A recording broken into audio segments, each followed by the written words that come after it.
Amazing. I see you have joined me once again for another episode of From the Depths. I think that you know the drill by now. We pry the territory that is our natural inheritance from the greedy, grasping hands of its temporary occupants. With no further ado, let's jump into Neater. Oops. I got this bug. That was not great. I guess we'll just fight the Iron Maiden with my torpedo bomber. It's gonna be a bit slow. The Iron Maiden, we do outcost it a bit, but the Iron Maiden has a lot of hit points to it, so I like to bring a little bit more firepower than this. I'm not really sure it can productively hit us. I did eventually, I believe, fix this issue. Oh, this is really bad. Yeah, but I didn't retrofit this one. Well, we might actually lose this fight.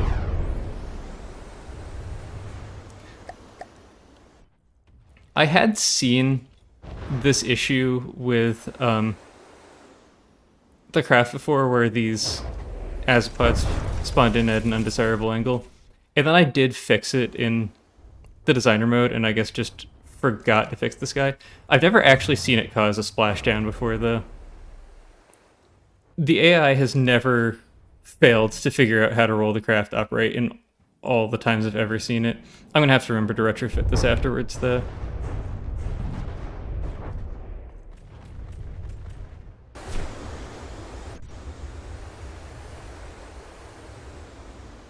Only a little bit nauseating.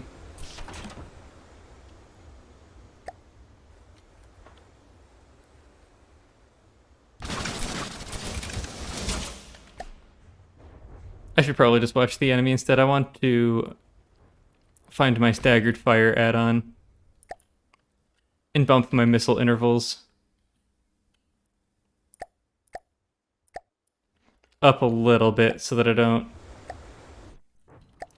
have as many issues with my torpedoes blowing each other away.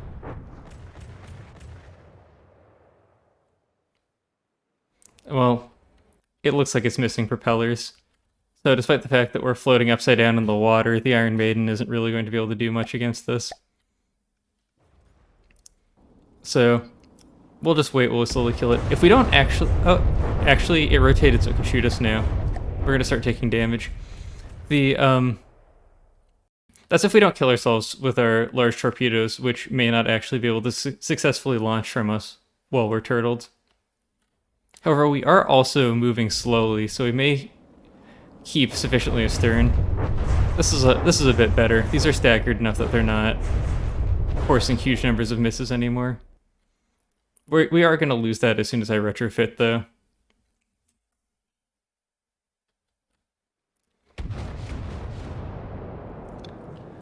Ruptured a few air compartments so that we're starting to get a list going. I imagine that there are not roll props on this, given how it's behaving. Actually, there are, they're just not turning. So, the engines must be dead as well, it's not just the propellers.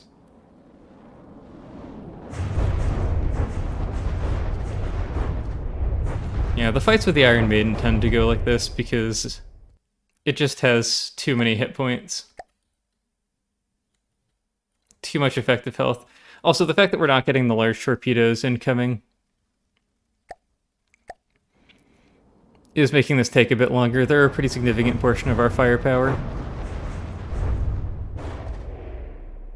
Still getting reasonable damage in, but part of that is because we're probably starting to hit the upper deck now, which is wood. So we'll get a lot of damage in against the wood. Let's reinforced wood. Well, still good damage against that, too.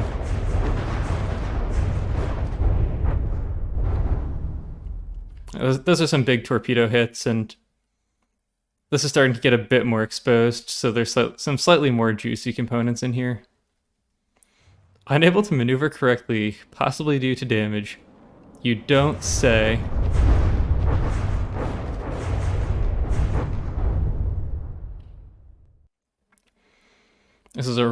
This is a really serious list now. I'm actually surprised that it doesn't turtle entirely. The superstructure must be really light. That's kind of cool.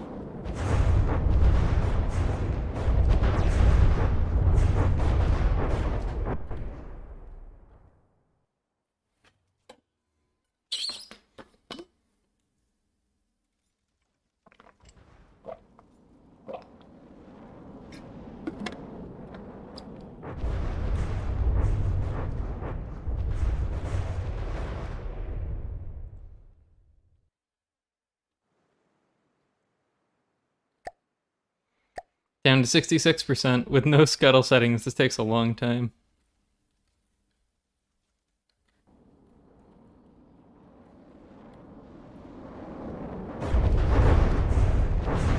I wasn't aware that you're supposed to put your running lights on your mast.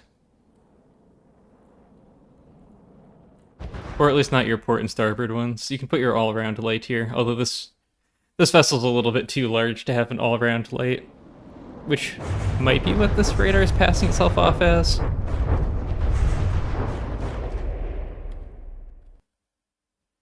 Or at least for just an all-around light.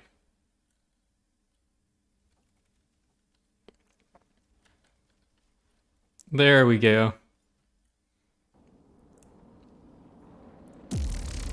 I guess Admiral Fudge probably gets a new ship now. Yep, and we're trying to run this torpedo bomber back up there again. You're already at the latest version. I think that's because when I adjusted the spin blocks, it didn't actually upgrade the version.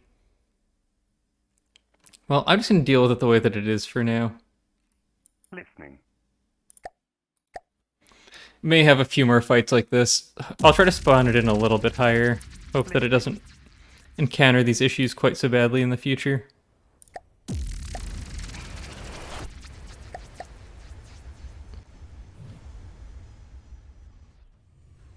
I thought we were going to get rammed there.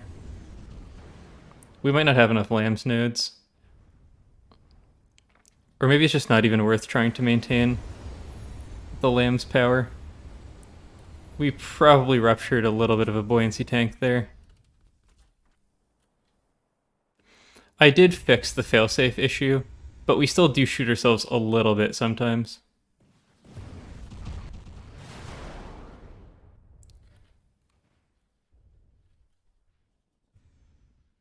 $20 laser firepower should be enough for LAMS, though. It's probably just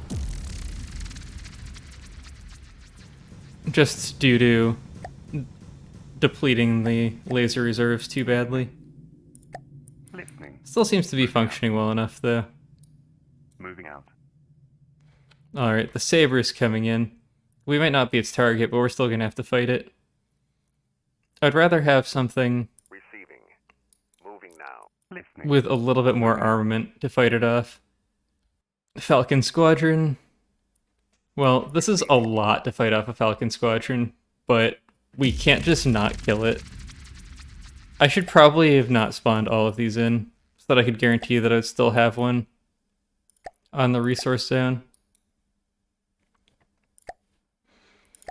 We haven't taken a good look at the craft that are on our side yet, so we'll do that when we come in. We did see this one briefly, and we've seen it before, but I redid the center a little bit. It's still ugly, but it's not as bad as it used to be, just the random detection placed there. And then we've got the aptly named lungfish because of how ugly they are. They're one of the first displacement vehicles that I've made in, well, ever, so I was mostly focused on just getting it functioning quickly. It does work without up props or roll props or pitch props, but it does have... Oh, I thought it had roll props. It has pitch props and roll props. Yeah, there we go. Just because it's a fairly unstable hull design, so otherwise it has the capacity to capsize when it takes damage.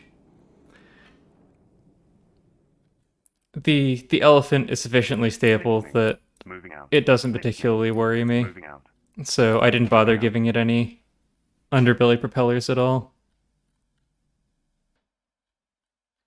Oh, that's a full load. I might need... Well, oh, it probably is because it unintentionally picks up resources there. Yeah, so this will give me another fleet, and then I'll start to work on a large capital ship once I rake in a lot of money again. I had intended to merge these together once they Listening. synced up. That's interesting. It actually disengages your fleet when you do that. Listening. Listening. Well, I was certainly unaware of that. Okay, the cat shark. So we're actually a fair bit outpowered right now. We'll see how well we do. None of these craft are particularly great or battle tested. I also don't remember what the cat shark is, so that'll change a lot about how this works. But I don't have a big defensive center force to take damage from the cat shark. It's got a reasonable amount of APS damage and a reasonable amount of missile damage, which, if it's in the form of torpedoes, is not terribly scary until I splash down. We'll see how this goes. Oh, it looks like it's not in the form of torpedoes, so we're gonna take a lot of damage.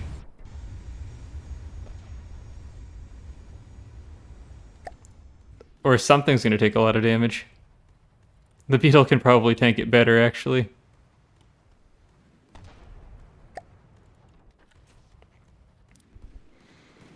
This is probably not going to be a great fight for us. Oh, these are not retrofitted either, I think. Yeah, they're not. That's not terrible, but it means they can't reverse. Yeah, so this is an obvious problem to fix. The other thing is these turrets are not very tanky. This is just not intended to be the core element of a fleet. It's supposed to take light fire and light fire only. It's sort of the sacrifice I made to get it in at 30,000.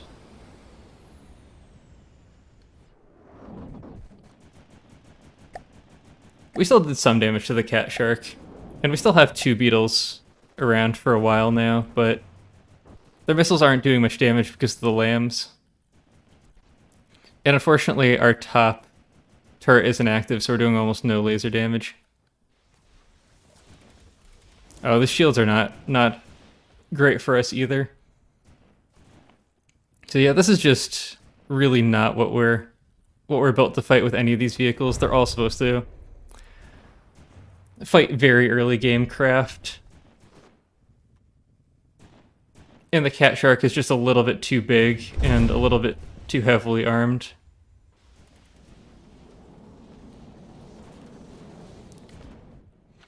Still, if I didn't make the Thundershock a blimp, it would be doing significantly better. It would probably have enough speed to be reasonably evasive. Still, the cat shark took a few good hits there. I don't think we'll pull things through. Yeah, you can see that if this was just sort of the inner core, the additional maneuverability and, well, the fact that this wood adds very little to the tankiness would potentially actually allow us to live longer, because our despawn due to damage would come much later. I would have to build the thrusters in here instead, but just be a much better vehicle overall. If I can support the additional weight, I'll see if I can do something with these pontoons to make them a little bit tankier. The wood is just a little bit too bad for this sort of thing. That might not be an option, though. Oh man. Alright, well. That was a highly volatile turret, so that really saved our bacon on that one. So we have a Guernsey to fight here. Receiving. We have a lot of vehicles to fight that with. That would just be a complete obliteration. Let's make it at least a little bit more even. Now, we are a right-sider, so we have to make sure to spawn starboard on for our broadside.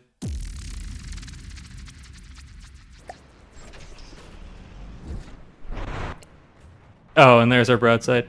Now, we can't... Oh, we did take the cram down. I was gonna say, we don't take the cram down very effectively anymore because it's so much faster, but we did take it down there. The currency is not going to do us very much damage. Still at 99%. So we'll just watch our damage come in. The currency is not a very fearsome opponent. And it doesn't have defense against cram, so our cram is pretty effective here. It's just pure frag, because I just wanted maximum just numbers. Against a lot of enemies, it'd be way more effective with some hardener pellets in it. But for targets like this, or if I have a few allied ships that have munitions that can drain down lambs, just the raw damage from pure cram, or from pure frag cram, is just so massive. It absolutely shreds vehicles. One of the main purposes of this vehicle is to destroy the Onyx Throne and that sort of thing quickly and cost-effectively at a fairly low price. Because it's not immensely expensive and brings a reasonable amount of cram firepower to bear. Okay, now the Thundershock actually has another vehicle to take the incoming fire for it. Hopefully that'll happen. But still, I should work on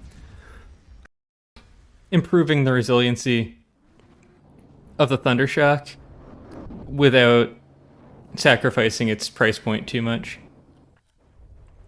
I should be able to do that to some extent. Well, I'm not sure this actually has weapons. The Saber has some missile firepower. Are those just interceptors? I don't see it firing anything.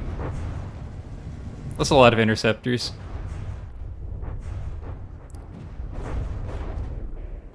It's not in a great situation when it starts taking damage. Really, that's always the case with lambs. Lambs can be pretty terrifying. Or, lambs are just so effective when they do what they need to do.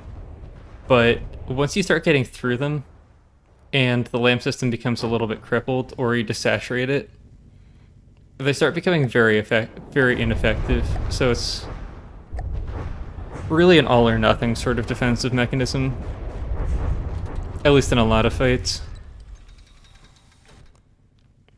I've actually got a pretty good amount of laser damage through. That 20 laser firepower brings through a pretty respectable amount of damage. We are chewing through materials pretty badly, but it looks like it carries enough that it can fight for quite a long time if it's fully stocked. So I don't think I need to fully stock the Thundershock anymore. I didn't intentionally make the two lasers different colors. I tried to set them to the same color, but letting go of the mouse might not have stopped the slider movement.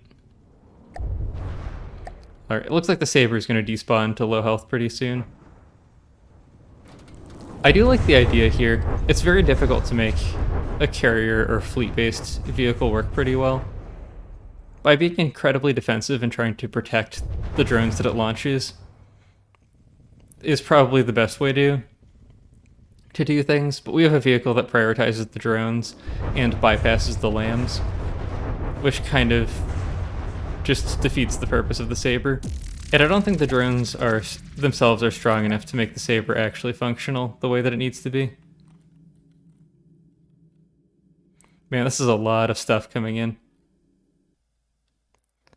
I'll make this, because these are the two vehicles I can reach. I'll make these two the last fight of the night. Due to the large number of scattered fleets of relatively small vehicles that the enemies have made,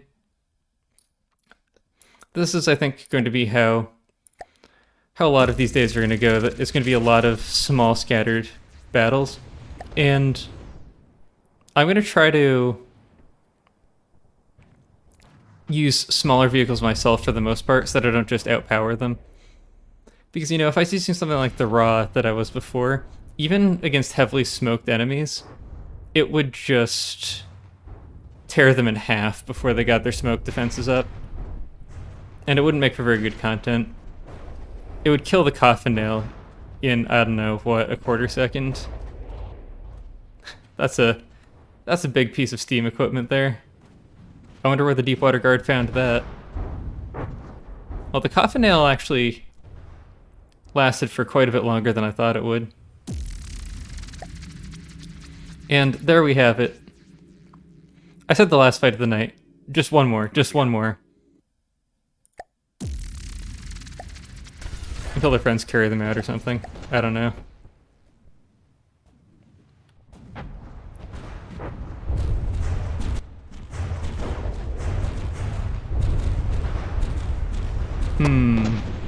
Whoops. That was not what I meant to do. I do not know why I'm splashed down right now. My health is still pretty high. I do not, however, have lift jets. I still thought even with just small holes, my experience in the past was this vehicle could keep itself airborne. It does seem to be having trouble with that at the moment. These lasers also need to not fire underwater. That's a big thing. I don't remember how to set that though.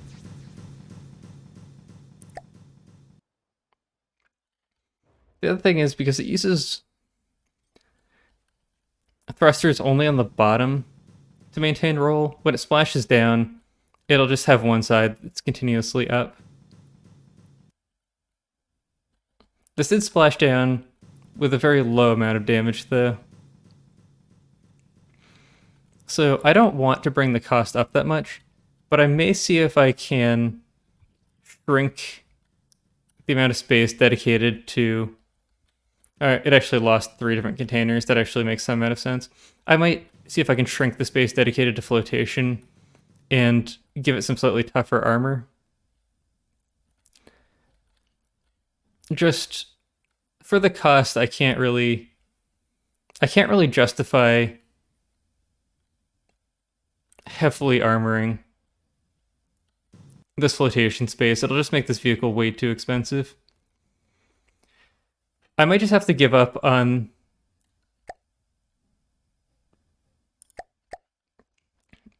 sort of either this sort of shape, or I might just have to say, all right, I need to have enough thrusters that these tanks can fully rupture, and it's just sort of the idea of a dirigible. And if I do that, I'm going to have to borrow a little bit of space in here for more of them. Yeah, this is just not quite cutting it, I think. Well, that's part of the problem.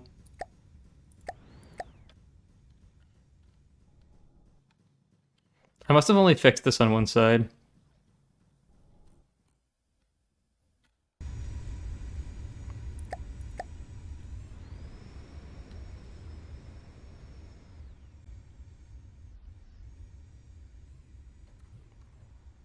Alright, that should be a bit better.